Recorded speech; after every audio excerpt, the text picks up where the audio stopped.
Hello দর্শক বিন্দু, আজকে চলে আসলাম যশোর জেলা ভাগুটিয়া ইউনিয়ন ভাগুটিয়া গ্রাম। এখানে 18টা গ্রাম আছে ইউনিয়নে। 18টা গ্রামে অনেক লোকজন এই হাসপাতাল এক সময় আসতো চিকিৎসা নিতে। অনেক উপকার হতো লোকের, কিন্তু এখন দেখেন একদম অকার্য হয়ে পড়ে আছে।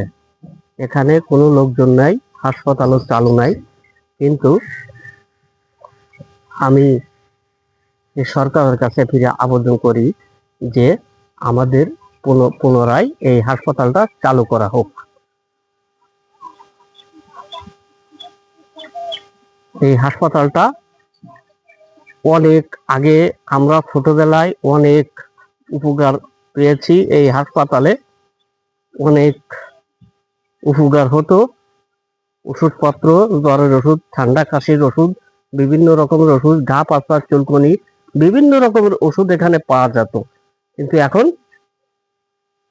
অকার্য হয়ে পড়ে আছে। দেখেন অবস্থা, হাসপাতালে কোনো কার্যক্রম নাই, বন্ধ হয়ে গেছে।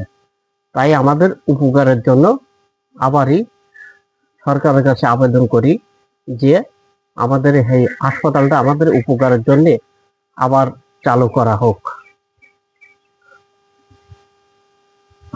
ধন্যবাদ।